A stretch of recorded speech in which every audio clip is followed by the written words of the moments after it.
Kubaliana. Na sisi hatuna shida ya yeye kuexpand hiyo broad based.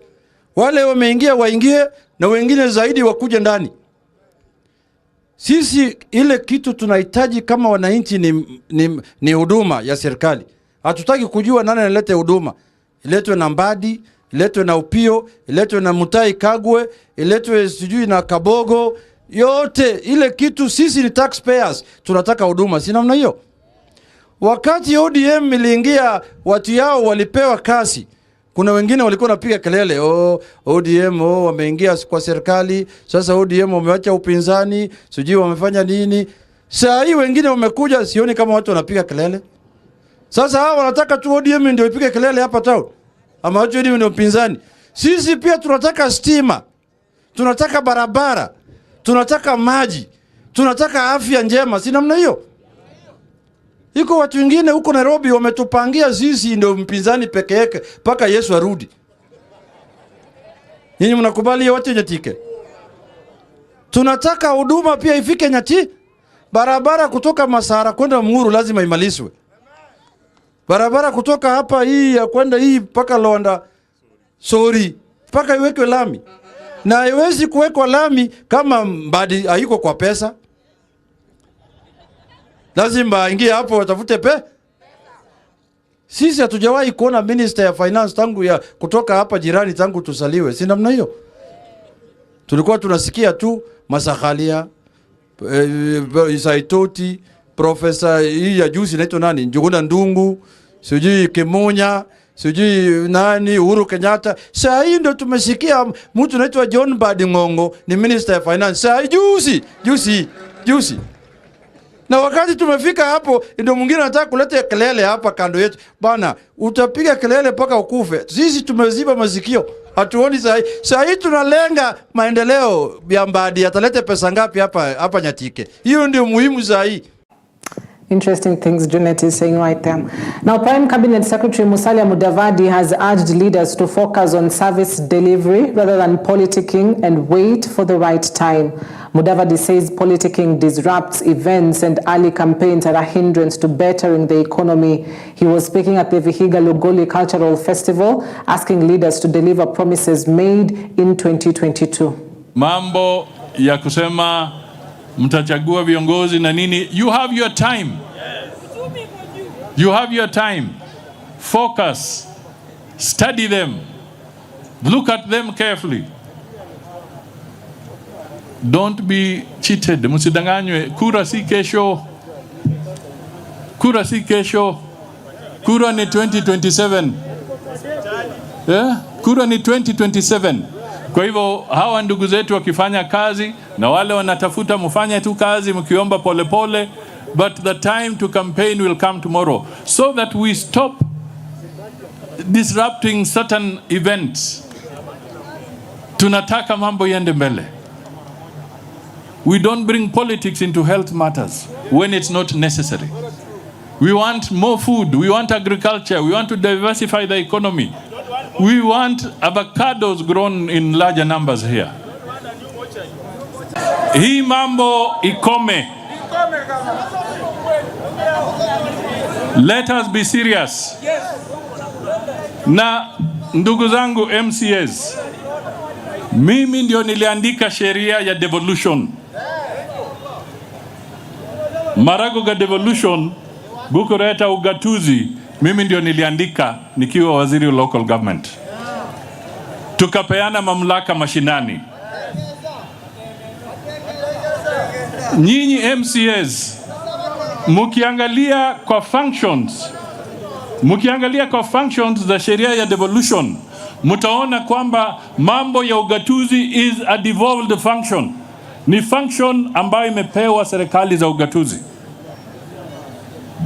Sasa wewe unakuja hapa na wewe ni MCA, haujapitisha budget kwa county assembly, unasema Musalia tengeneza.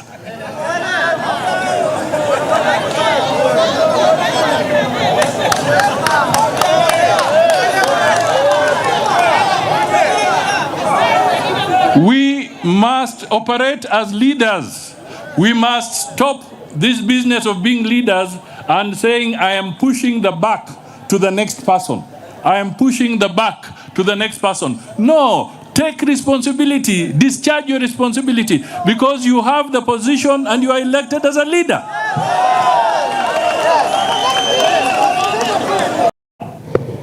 Human rights groups and activists are now demanding for the resignation of police boss Douglas Kanja following the recent spate of abductions witnessed in the country.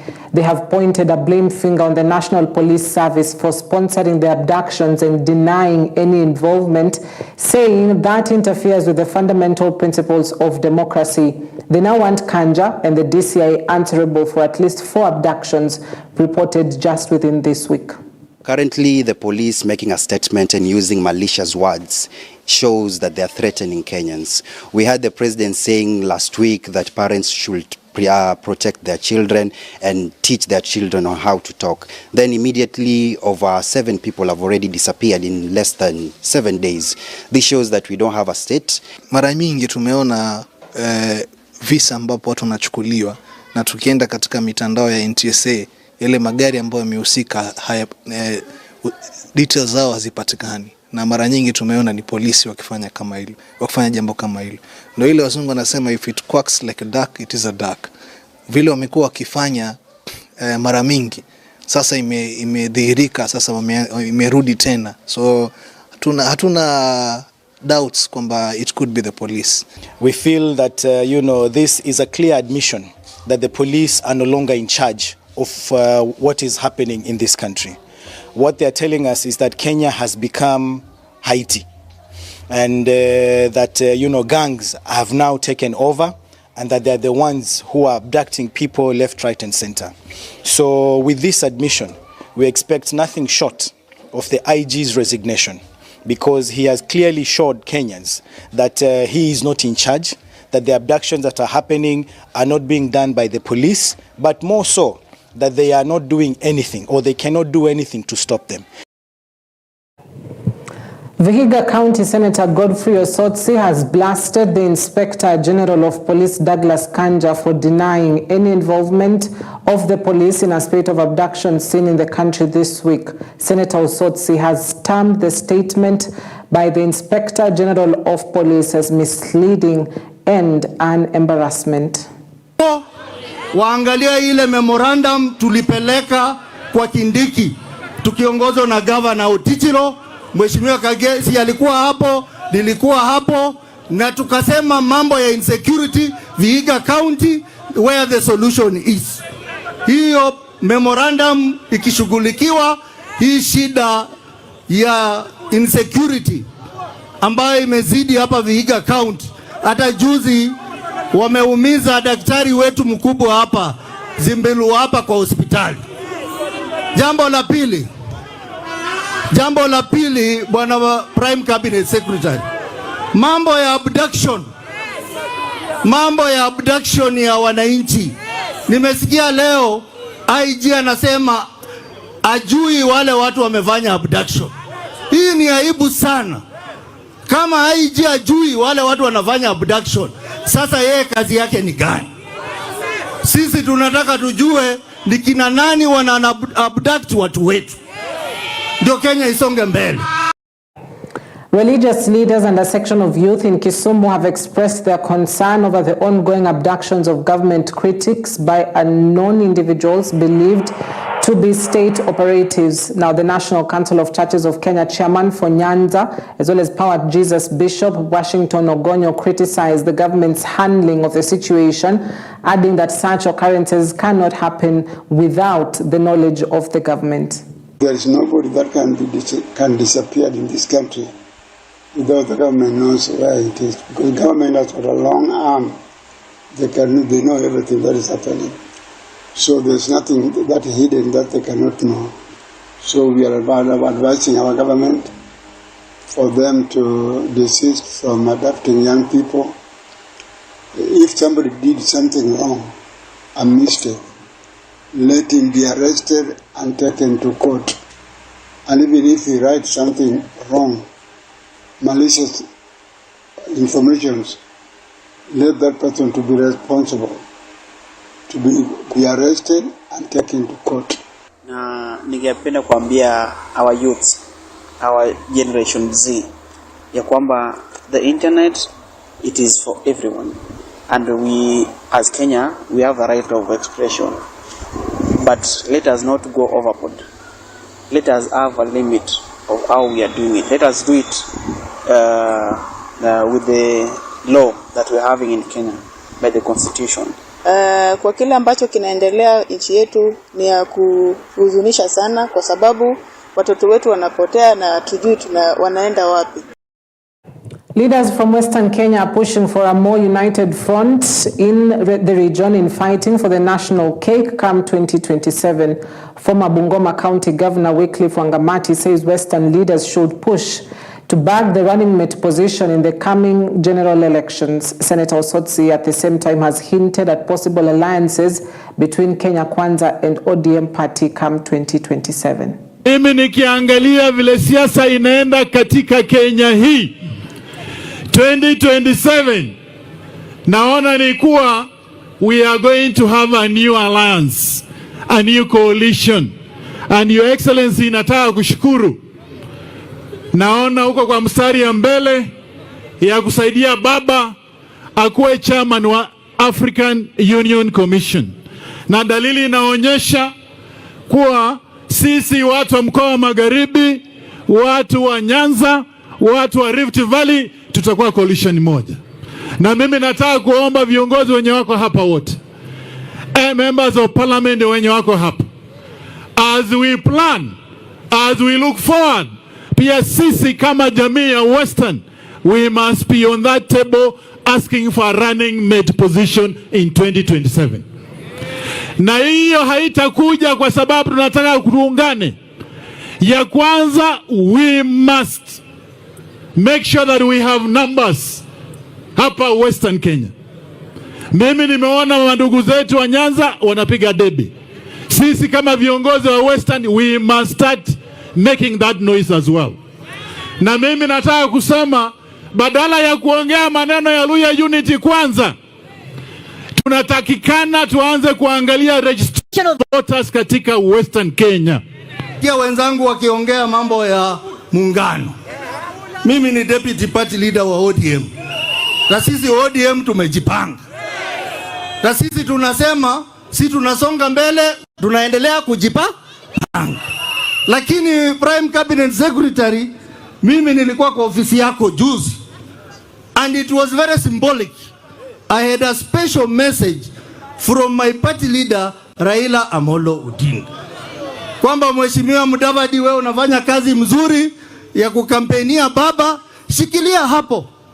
Sisi kama ODM, wewe ukideliver baba kule AU, sisi tutakuangalia vizuri na pengine tarudisha mkono. Lakini hapa Vihiga pia wewe urudishe mkono kwa Osotsi.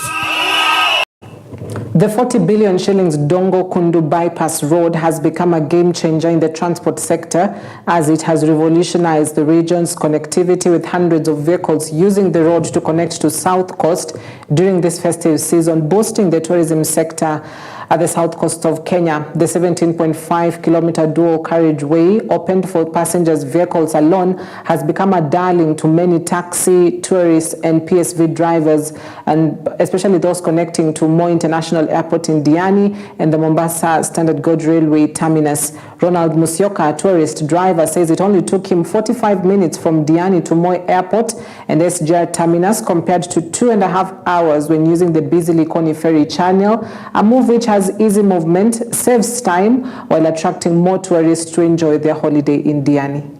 Nashukuru sana kwa hii Dongo Kundu, imetusaidia sana, hata wageni wachelewi wote wameshukuru sana. Hii njia imetusaidia hata kuliko ya Mombasa. Hata vile tunavyoendelea hivyo nashukuru Mwenyezi Mungu. Mara nyingi ulikuwa unapata msimu kama huu wa Krismasi ama msimu huu wa sikukuu, tulikuwa tunasumbuka sana pale feri. Lakini baada vile hii barabara ilifunguliwa, hata mimi mwenyewe nilisahau story ya feri. Mimi nilianza kutumia hii barabara kutoka wakati huo mpaka leo. Kwa hivyo hata sihitaji tena kwenda feri pale. Sababu tulikuwa tukibeba wageni, mara nyingi mtu amekwambia ametravel na ndege like 8 hours. Alafu anakuja kukaa feri pale like 5 to 6 hours. Complaints zilikuwa nyingi. Tukitumia masaa 2 hours from Diani to Mombasa. Sahi is almost 50 minutes from Diani to Mombasa airport. Tumepunguziwa miakati sana na tumeshukuru sana kwa hii barabara ilipotengezwa. Kutoka airport kwenda Diani saa hii tunatumia muda wa dakika kama 50 hivi. Lakini wakati wa feri tulikuwa tunahesabu masaa, uhesabu masaa 3, 4 yani, lakini saa hii unaweza fanya hata kwa siku unaweza beba trip kama 4, 5 hivi depending on the number of tourists ambao unapata pale airport. Tukati sasa kwa wale wanaotoka Nairobi, wanaotoka airport, wanaotoka SGR, wanaotoka Mariakani, Kaloleni, badala ya kuja na hiyo njia yote wanatumia hii, imekuwa bypass mzuri, anayekwenda Ukunda hata anayekuja Likoni. Kwa sababu wenye wanakuja wana njia yao na wenye wanarudi wako na yao, 9 line mbili. Sasa hii barabara ni nzuri sana. Haitakuwa na ajali nyingi ikifunguliwa yote. Sasa hii magari imekuwa mingi. Hii barabara inatusaidia sana. Young people in the country have been advised to use social media networks in an appropriate and moral way to avoid bringing themselves legal troubles due to the misuse of the networks. Speaking at an annual special prayer event in Mount Ketbarak in the Nandi Hills constituency in Nandi County, Archbishop of Maseno East Diocese Dr. Joshua Witt is outraged by the characteristics of a section of young people in Kenya who are spreading and distributing images and messages that humiliate the leadership of the nation, especially pictures of the symbol of President William RUTO as he is placed in a coffin.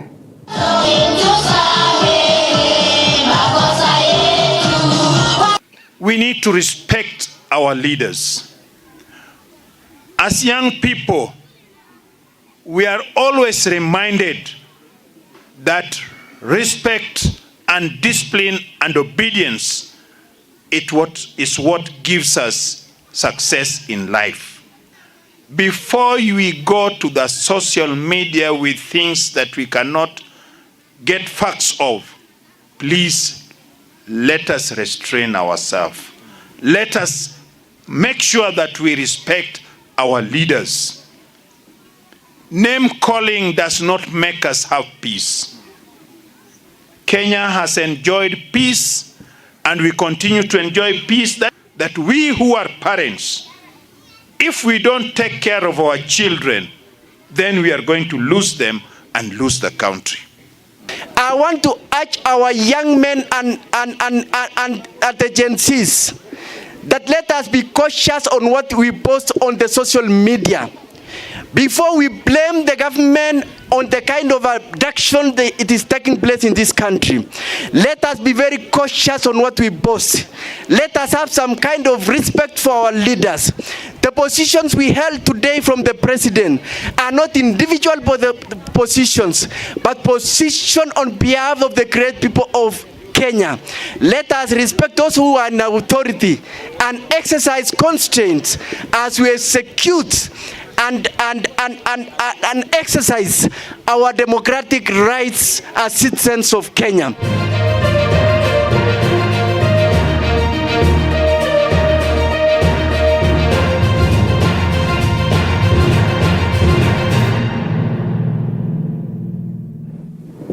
All right, on to some tragic news where former long-serving national women's volleyball team setter JUNET has succumbed to a rare gallbladder cancer while receiving palliative care at her home in Nairobi, her family has confirmed.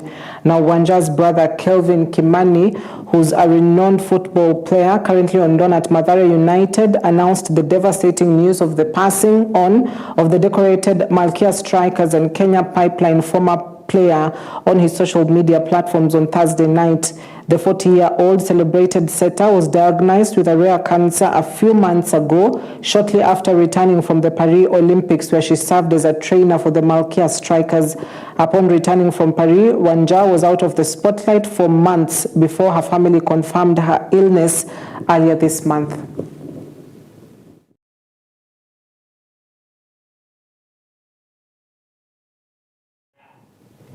Quite tragic, and we do condole with the family that has lost the 40-year-old popular setter. She's one of the best in the country. Before, she joined the national team as a technical trainer, and we condole and empathize with the family and friends that have lost this particular great athlete. Now, youth in Uasin Gishu and Nandi counties have challenged the newly elected Federation of Kenya Football, FKF leadership, to consider nurturing grassroots talents and create structures that will help financially strapped community clubs. Speaking during a football tournament dubbed Chebagogo Championship in Nandi County, the teams have exuded confidence in the leadership of Hussein Mohammed, who was elected the new president of the federation, with former Harambee Stars international McDonald Mariga as his deputy. According to the teams, football within the North Rift region has been ignored despite many raw talents that exist, as many counties prioritize athletics and volleyball. Football inasaidia vijana hapa mtaani, na pia ningependa kuencourage wale FKF office mpya ambao wameingia, kina Hussein Mohamed Mariga, fuatilie mpira hadi huko mashinani. Mashinani kuna talent mingi, but fetch hiyo talent mtaani ndio imekuwa ngumu. Unapata ball inachezwa huko mtaani peke yake, Nairobi, Mombasa, zile town. Au kuinja vijana dogo wanateseka. Anajua ball but ile bridge ya kumfikisha pale juu inakuwa ngumu. Sasa vijana wengine kwa ofisi hivi, tungependa tutafute jinsi tutafetch talent kutoka mtaani, kutoka chini, tukuja juu pole pole. Kwanza hii side zetu kukaa, for example home team is Nandi County, we don't sports kabisa iko chini. Hiyo ni kitu ya kwanza. Because this viongozi wetu wanategemea, because hii Nandi County wanategemea sana ka valuable, they wana measure kwa valuable, wanasahau football na the rest of the sports. And one of the things that is happening is that our youths have been affected one or the other from the 6 sub-counties, that is in Uasin Gishu, where we are having the drug addicts and we are having alcoholism, which is affecting our young people. And therefore, we saw through Nelly Somi that we can come up with an event whereby we bring together all the youths and to see on a way we can empower them. Like you can see behind here, we have started a football event whereby the young people are coming together so that they can avoid this issue of being bored and being involved in the crimes that are happening in the society.